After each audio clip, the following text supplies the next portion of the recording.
خود سے ایک سوال کریں کہ کیا واقعی ہم اللہ کے بندے ہیں یا صرف خود کو مسلم کہلاتے ہیں؟ کیا صرف کہہ دینا کافی ہے یا کچھ اور بھی چاہیے کہ ہم واقعی میں مسلمان ہیں؟ اگر ایمان زندہ ہے تو پھر دل اتنا سخت کیوں ہو جاتا ہے؟ اگر ہم واقعی صحیح معنوں میں اللہ سے محبت کرتے ہیں تو پھر ہم اللہ سے اتنی غفلت کیوں کرتے ہیں؟ یہ سوال آخر کیوں چھپتے ہیں؟ کیونکہ سچ اکثر تکلیف دیتا ہے۔ کبھی بیٹھ کے سوچا کہ ہم نصیحت سن کر بھی خود کو کیوں نہیں بدلتے؟ سورہ محمد میں اللہ پاک فرماتے ہیں کیا ان کے دلوں پر قفل لگ گئے ہیں؟ ذرا سوچیں، اگر دل پر تالا لگ جائے تو اس کو کون کھولے گا؟ جی بالکل، اس تالے کو آپ نے خود کھولنا ہے، اس کے لیے آپ نے خود کوشش کرنی ہے۔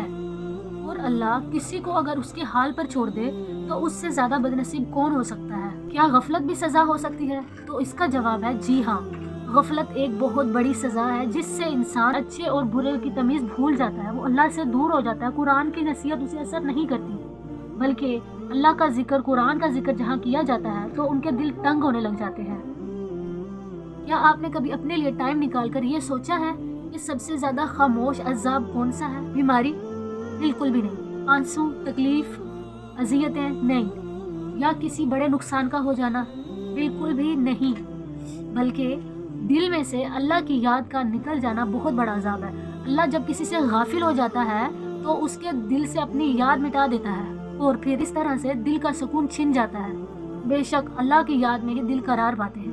قرآن پاک نے تو صاف کہا ہے بے شک جتنا پھر لو اس دنیا میں، کہیں چلے جاؤ، کچھ لے لو، کھا پی لو، یہ کر لو، وہ کر لو، لیکن دلوں کا سکون تو اللہ کی یاد میں ہی ہے۔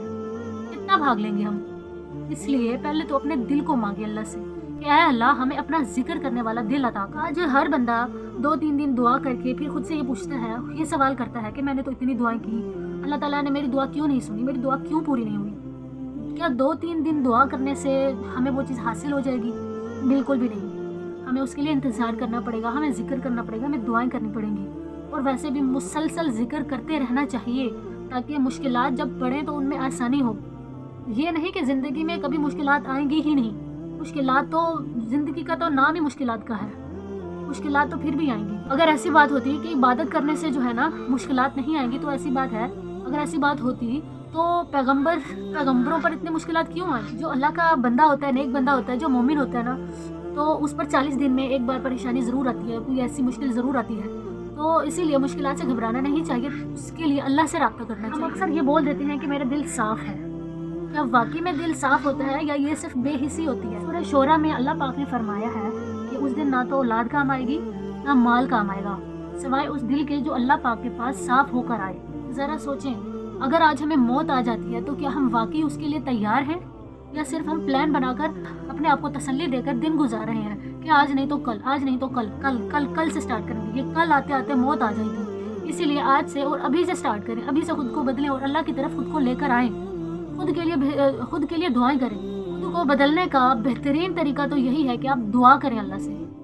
اللہ ہر ایک چیز پر قادر ہے اور یہ دعا اتنی جلدی قبول ہوتی ہیں کہ آپ اگر آج کریں گے، یقین کے ساتھ کریں گے، تو آج ہی اللہ پاک کی طرف سے آپ کو ہدایت کی نشانی ملے گی۔ یاد رکھیں، اللہ انسان کو فوراً نہیں پکڑتا بلکہ اسے سوچنے کا موقع دیتا ہے، سوال بھیجتا ہے، بے چینی بھیجتا ہے، احساس بھیجتا ہے۔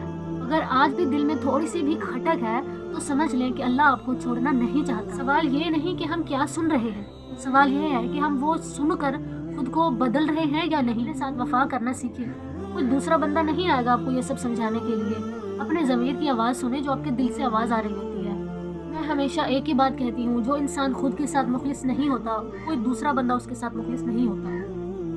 پہلے خود کے ساتھ وفا کرنا سیکھیں، پہلے اپنے حقوق ادا کریں۔ یہ جو جسم ہے جس میں اللہ تعالیٰ نے ہماری روح کو اتارا ہے، اس کے بھی تو کوئی حقوق ہے، اس کا بھی تو حق ادا کریں۔ اپنی صحت کا اپنے ایمان کا خیال رکھیں، اپنی آخرت کی فکر خود کریں۔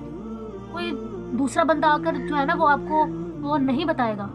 اسی لیے اگر دل سے کوئی آواز آ رہی ہوتی ہے، آپ کو بے چینی ہو رہی ہے، اسی لیے دل سے اگر کوئی آواز آ رہی ہو تو اس کو ہلکا نہ لیں، اس کو اللہ کا سائن سمجھیں، ٹھیک ہے؟ اللہ تعالیٰ نے نا دل میں نا 2 چیزیں رکھی ہیں، جو انسان اچھائی کرتا ہے اس کو بھی ڈیٹیکٹ کر لیتی ہیں اور جو برائی کرتا ہے اس کو بھی ڈیٹیکٹ کرتی ہے۔